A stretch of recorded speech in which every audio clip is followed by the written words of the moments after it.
Hey, what it do, sports world? It's me again. The Winner Circle podcast with me, Ray Diggs, is here, y'all. Where passion meets performance and champions are made.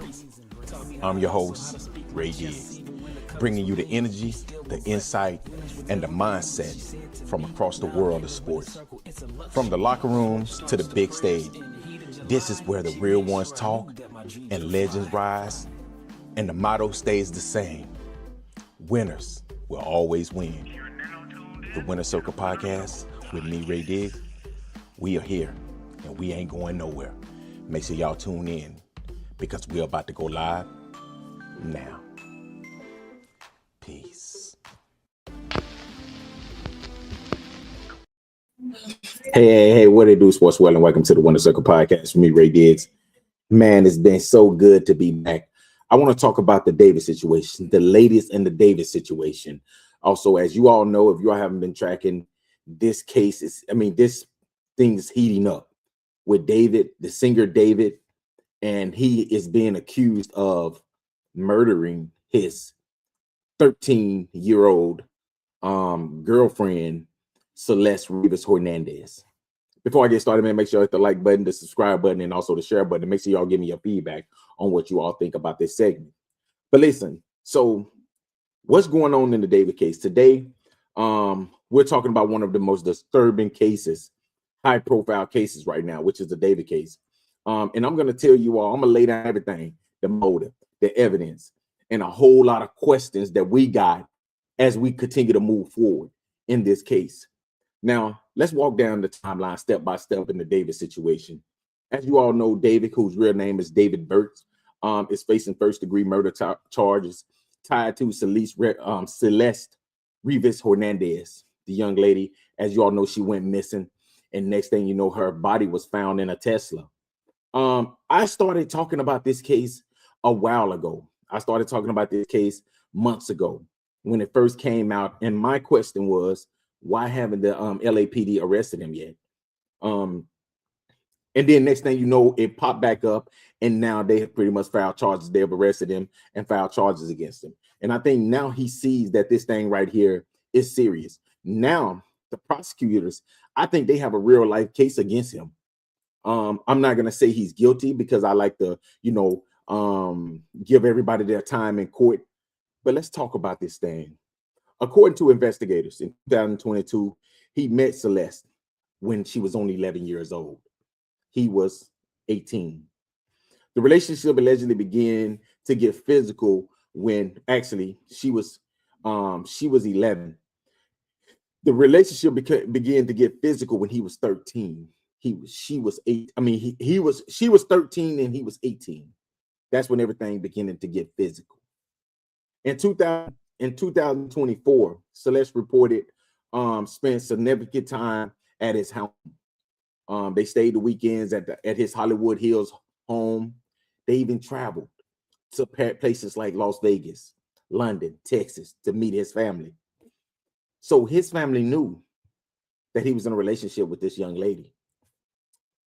Her parents, around this time, she was considered a runaway. A lot of people don't know that.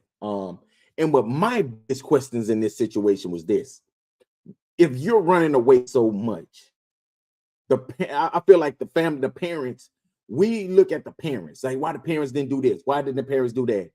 I think that she was so far gone and so far in love with David that I don't think there's nothing that the parents could have said to pretty much bring her back, to get her back, to get her away from him. And then, she came up missing. She was a missing person. Well, she was not a missing person. She was a runaway.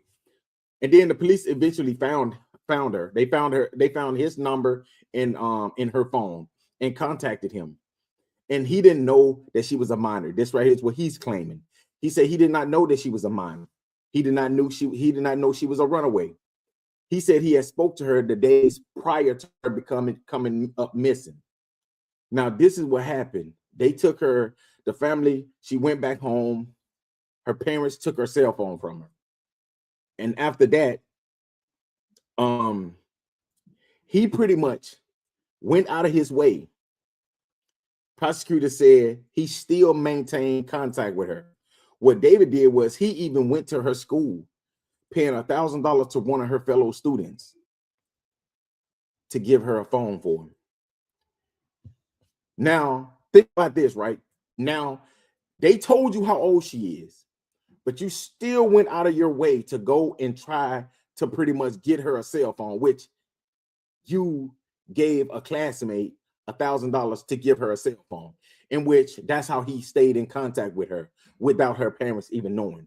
So when people talk about the parents probably didn't even know that she was still talking to this man, because they took her phone away. But being that he went to the school and gave her a cell phone, this right here is how he was continuing to conversate with this minor, even now that he even knows that she's a minor. The police eventually, now this is where it tightens up.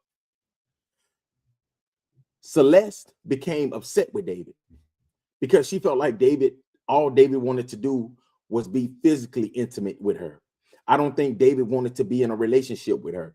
Like David, they were saying, the prosecutor pretty much laid everything out, saying that she became upset with David because she felt like all he wanted to do was pretty much sleep with her. She wanted more for herself than just being somebody that's just physical intimate with him. And this right here is when everything starts to go down. I'm gonna show y'all a video. Is when I seen this right here, probably last year.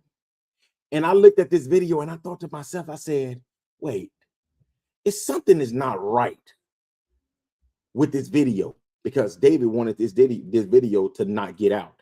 But once you hit play on something, it's already out to the world, millions of people.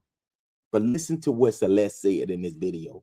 A lot of us, when everything went down, then we took a look back and said, oh my God, she was saying this in his lives. But listen to this video. No, you didn't. That's controversial. It's controversial of raping kids.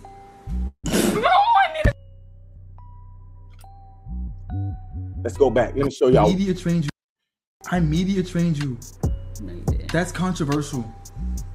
It's controversial of raping kids.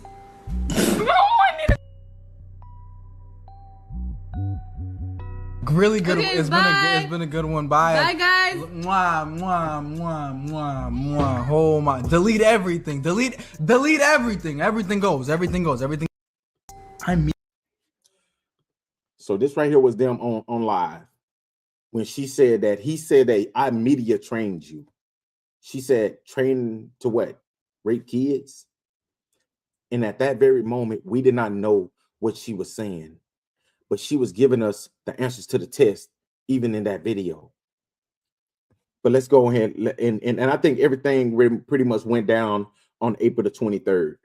The key night was April the 23rd. Prosecutors say that David sent an Uber to pick up Celeste from her home at 8:40. She arrived at 10:10. About 20 minutes later, after arriving at David's home, after arriving at David's Hollywood Hill home, 20 minutes later, he texted her and said, where is you? Where was she? Prosecutors say that by that time, they feel like Celeste was already dead.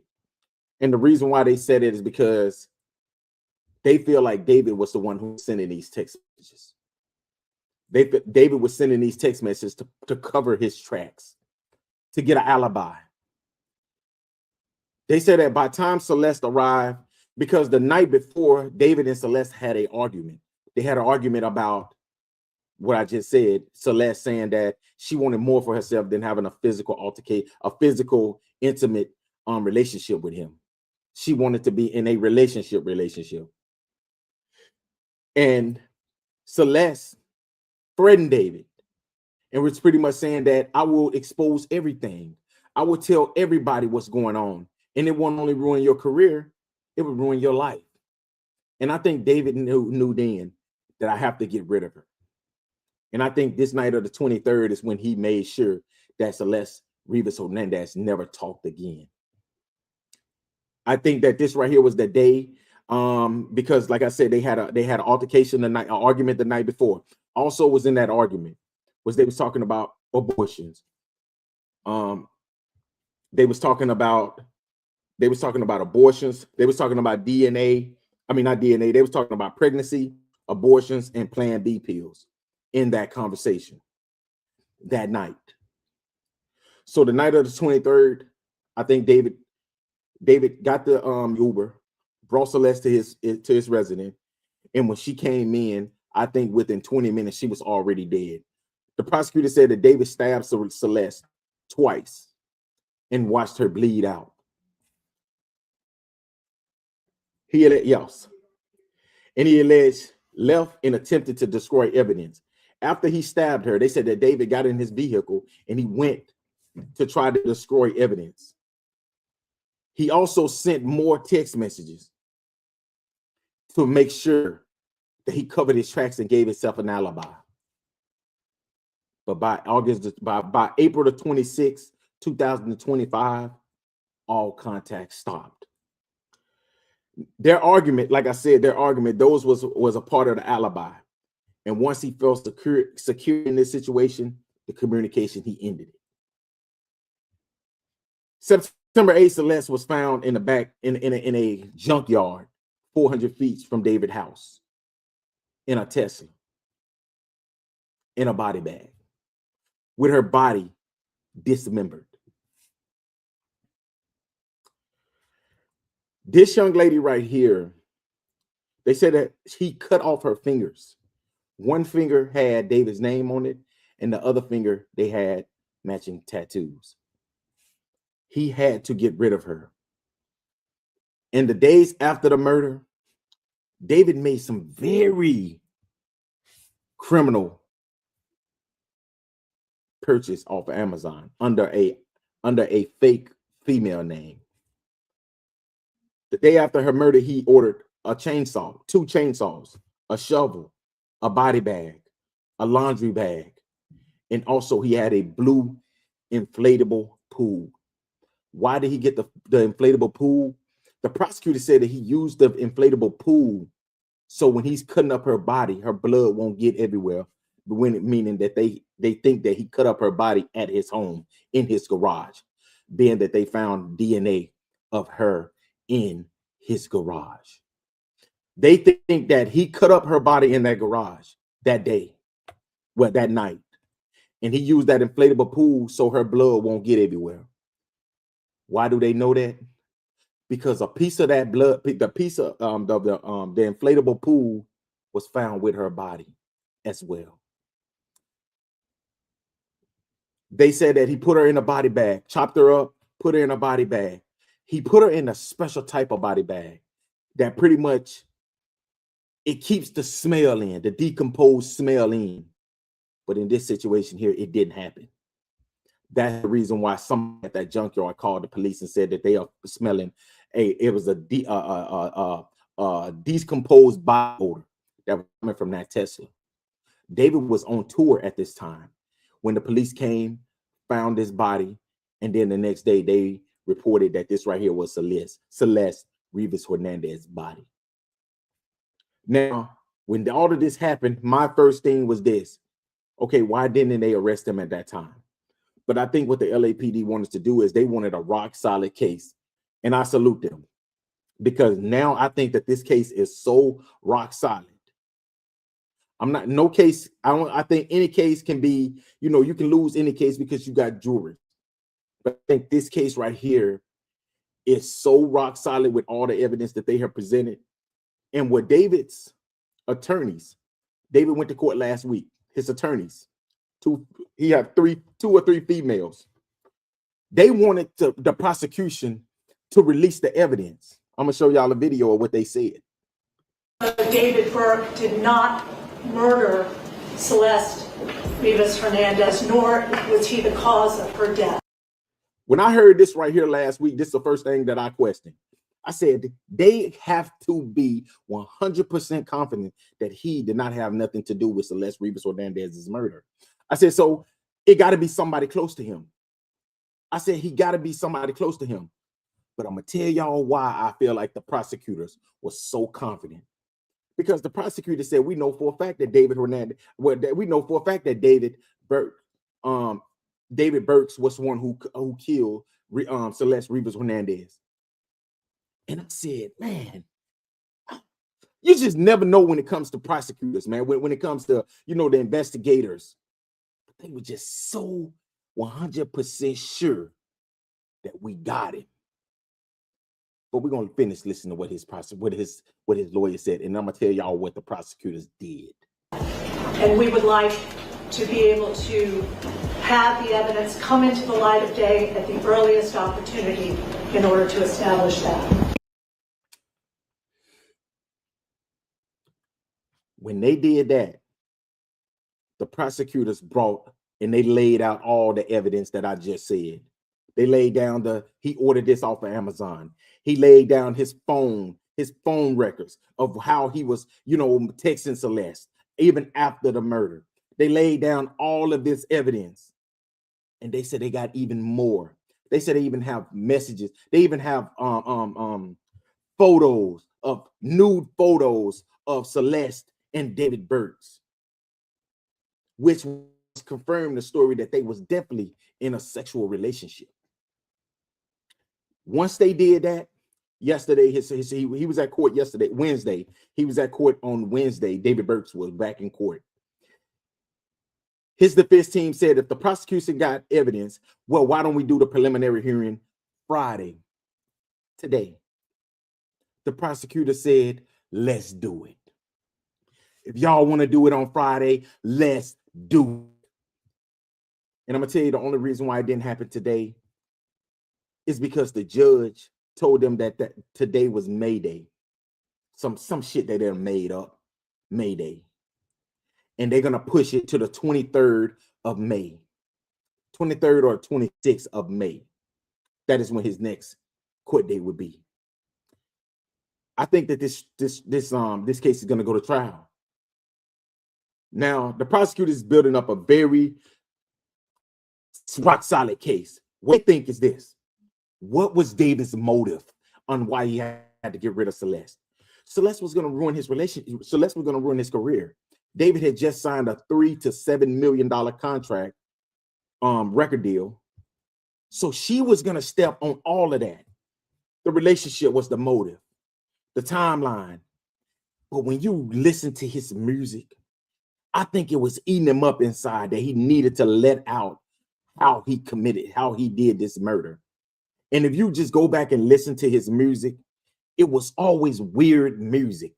Because every song, every video, he got somebody in there that looks like Celeste. I think he was obsessed with her. And I think when Celeste came and said, enough is enough, she stood up to him. I think that was just too much for David. And I think David knew that he had to get rid of Celeste. The prosecutors even said that David was the last person that touched that Tesla that day. That is what the prosecutors are saying. That David was the last person. And everybody that know Tesla know Tesla has some of the best camera and they never stop recording.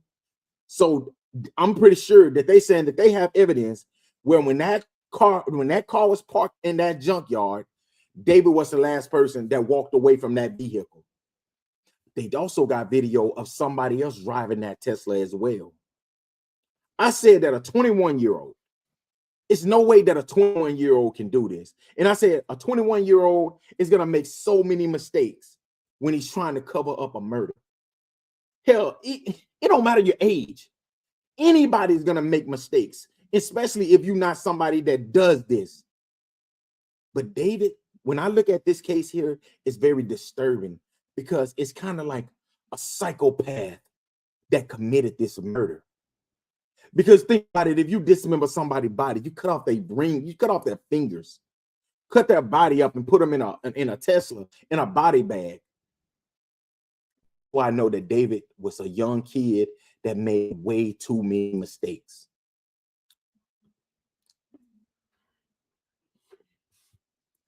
So she asked, what did he do to her fingers?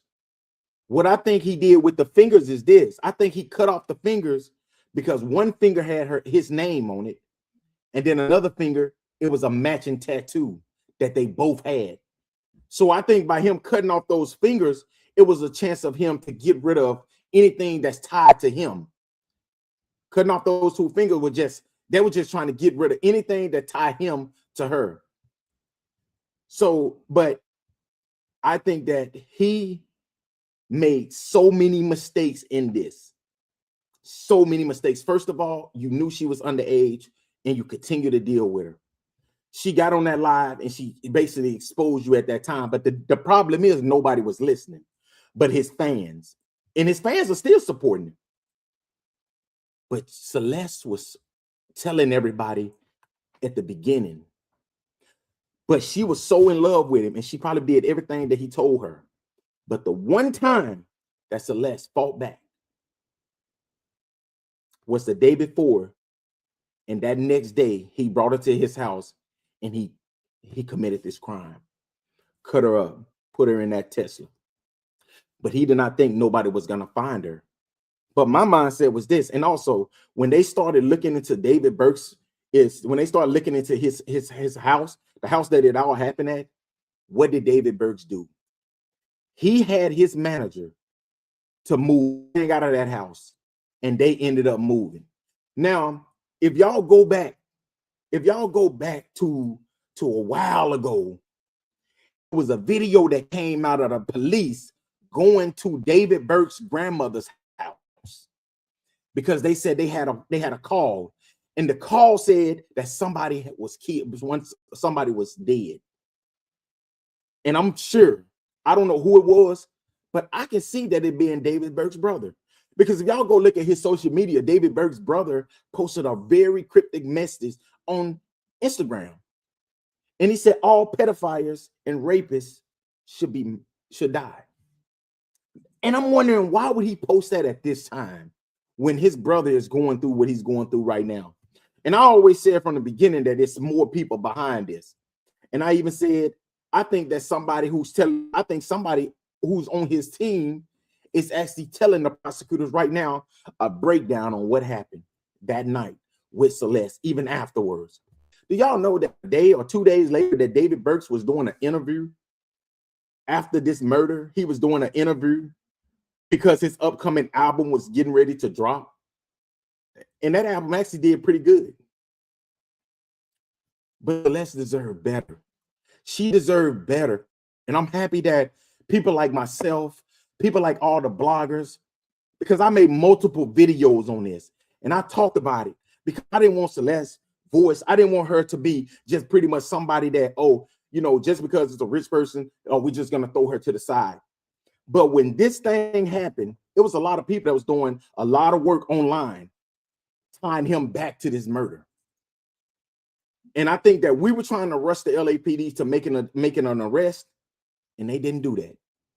They waited until the perfect time when they had rock solid evidence until they pretty much made this arrest. And another key details is the vehicle is tied to David.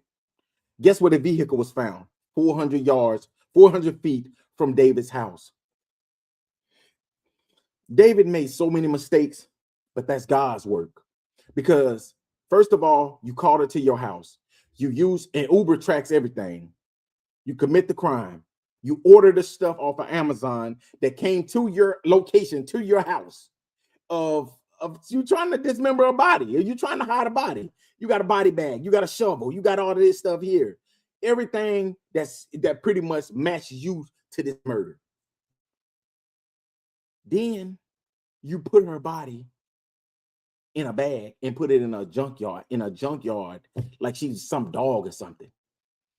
And I'm gonna tell y'all one thing that I will say this as well. I don't blame the parents, but I will say it's really kind of weird that the parents we did more work online than her parents did. It wasn't no missing persons out on this young lady or nothing. When they found the body, I feel like the world got on her side and was like, you know what? We will be her parents. We're gonna be the one that's gonna go and we're gonna force them to do something. And I think by all the videos everybody was making and all the, hey, they need to do something. And I think they had to do something. If y'all don't know that, they had to make David Burke's parent come. They had to subpoena them to come back to LA from Houston to pretty much talk to them because they would not talk to them. Now it says in all of this that the parents knew about their relationship because she was traveling with them. Or maybe the parents didn't know how old she was. but they knew who she was. And when the police come and tell y'all that she's missing, y'all pretty much blowing them off. Y'all don't want to talk to them. This is somebody that was in y'all house. This was somebody that y'all knew.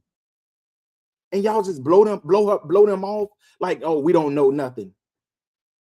I understand this your son, but if your son did wrong, he need to be held accountable for what he did. I think that this thing right here.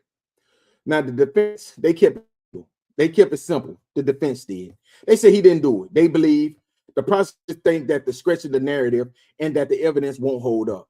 And right now they're waiting the court to test everything. But I'm gonna tell y'all like this. I think after looking at them on Wednesday, looking at David on Wednesday, I think that this kid is scared now. I think that he knows that it's real now. This was the first time that I've ever seen him being worried. But normally he just have that blank stare. Now that I can honestly look at him and say, you know what? This kid sees that it's real. He can possibly face the death penalty if he is convicted for this. Because this is premeditated. This right here was a premeditated murder right here. Because think about it. If you do everything that he did, this right here was pretty much planned out. He planned on her to come from her home to his Hollywood Hills home. And he planned pretty much stabbed her. He watched her there, slayed her, allegedly, and died. And then you go and you throw her things, which they found her passport and they found other things from her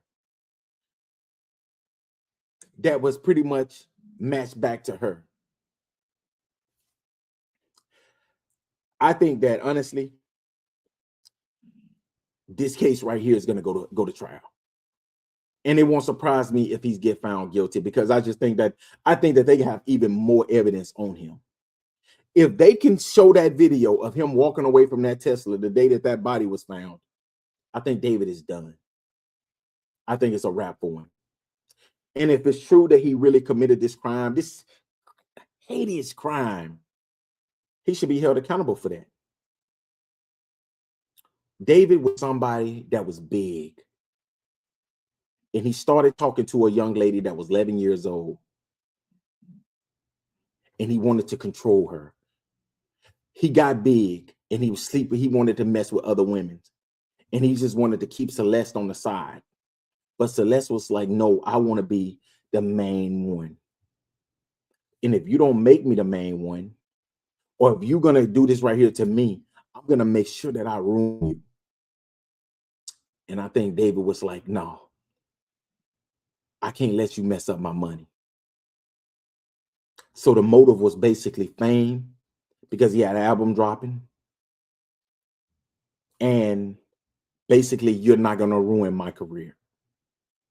So he had financial gains from this situation.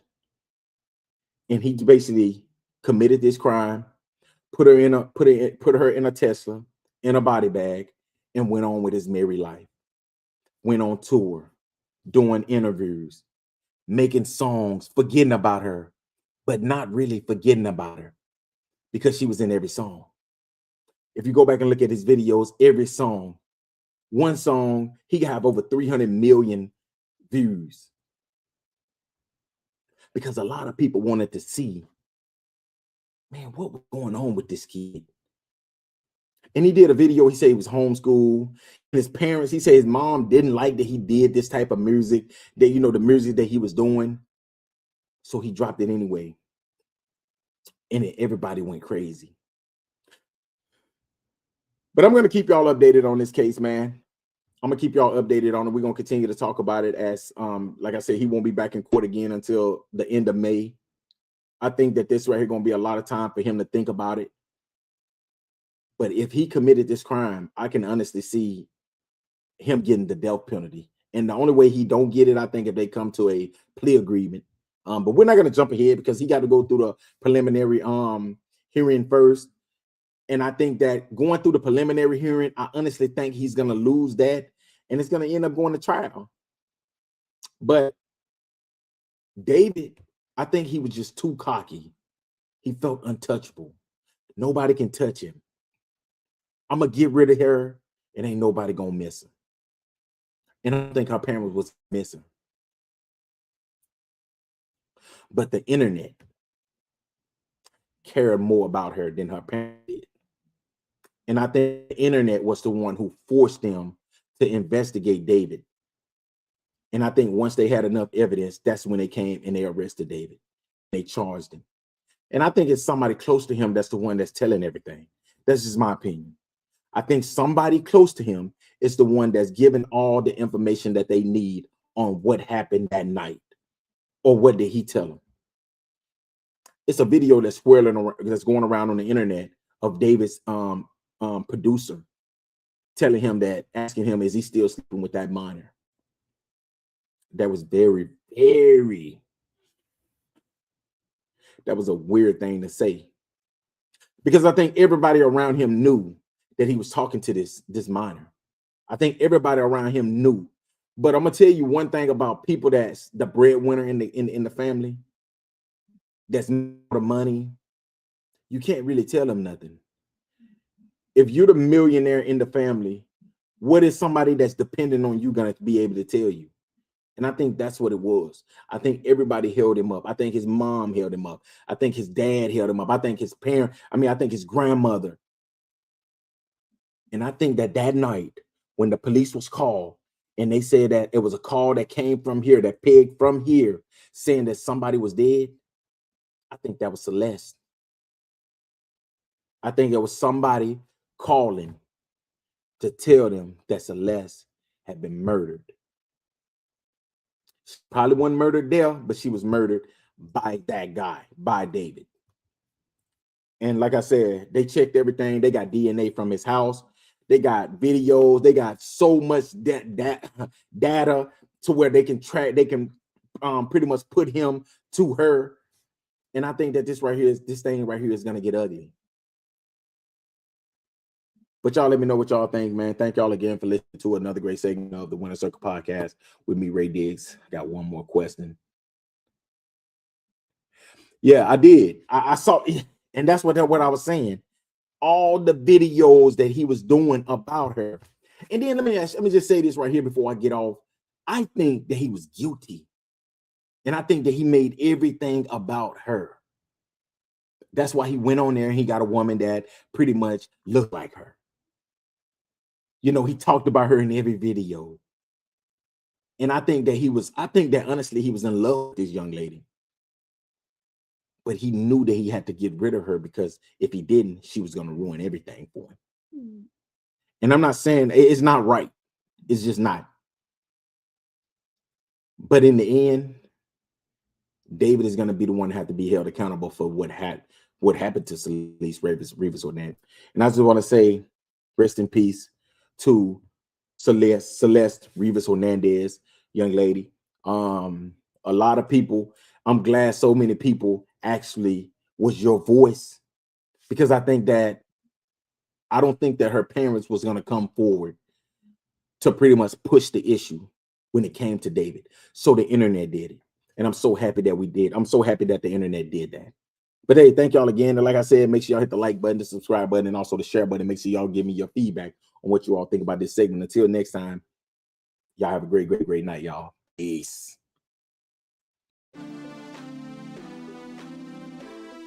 Mr. Diggs, we're on in 5.